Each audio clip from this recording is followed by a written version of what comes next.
Roma pasal 10 dalam ayat 8 dan seterusnya.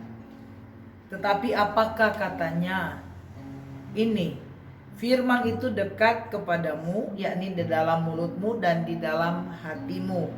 Itulah firman iman yang kami beritakan. Sebab jika kamu mengaku dengan mulutmu bahwa Yesus adalah Tuhan dan percaya dalam hatimu bahwa Allah telah membangkitkan Dia dari antara orang mati, maka kamu akan diselamatkan.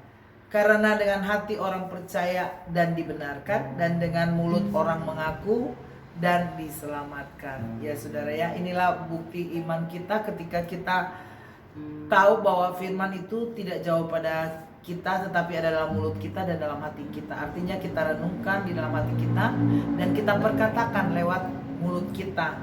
Maka firman itu tidak jauh, justru kita perkatakan saudara ya. Dan kita lihat di sini bahwa kalau kita mengaku dengan mulut kita bahwa Yesus adalah Tuhan, apa yang kita dapatkan? Dan kita percaya dalam hati kita bahwa Allah telah membangkitkan Dia dari antara orang mati, maka kita akan diselamatkan. Ya, makanya tadi dengan mulut mengaku Yesus Kristus adalah Tuhan. Dan kemudian dalam hati kita percaya bahwa Yesus lahir ke dunia ini, melayani dan mati tetapi dibangkitkan, dan Dia menjadi tubuh kemuliaan kembali lagi sebagai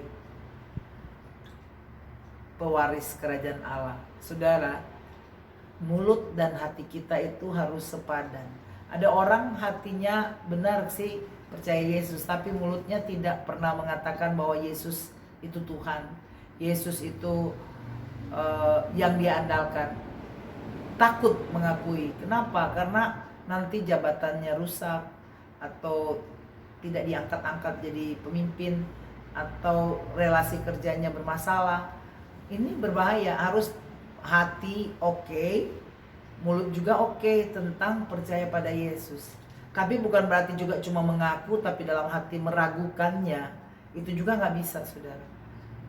Benar firman Tuhan katakan, ya dengan hatimu, ya juga dengan mulutmu. Firman itu tidak jauh. Tidak engkau tarik Yesus harus bersama engkau secara fisik baru firman itu bersama dengan engkau, karena Yesus adalah firman.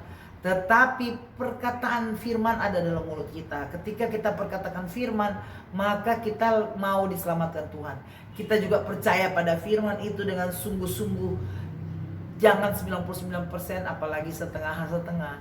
Maka kalau kita percaya semua dengan sungguh-sungguh, dikatakan kita akan diselamatkan. Karena dengan hati orang percaya, ya kan? Dengan hati kita percaya dan kita dibenarkan, dan dengan mulut kita mengaku, kita diselamatkan. Saudara, jadi kalau ada yang beberapa hari lalu bertanya, kenapa harus Yesus?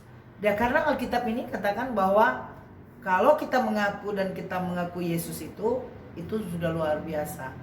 Kita akan diselamatkan pada zaman di Jakarta ini, atau di mana engkau tinggal. Kalau saya Jakarta ya, di mana saya bepergian, di mana engkau ada di Kalimantan, di Jawa Timur, Jawa Tengah, atau di Sulawesi, Sumatera, Papua, semua itu kalau engkau dimanapun, Tuhan akan menyelamatkan engkau dalam perjalanan, dalam keadaan situasi apapun.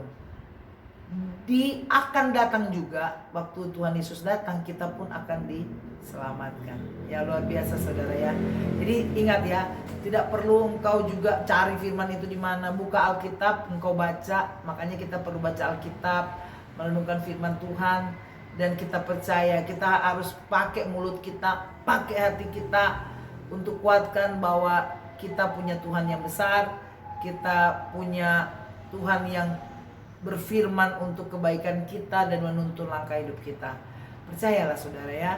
Jadi tidak jauh-jauh ya firman Tuhan itu. Oleh sebab itu, mari kita perkatakan firman, kita lakukan firman dengan iman yang ada pada kita, supaya kita boleh didapati Tuhan, beriman kepada Dia. Tuhan Yesus berkati kita.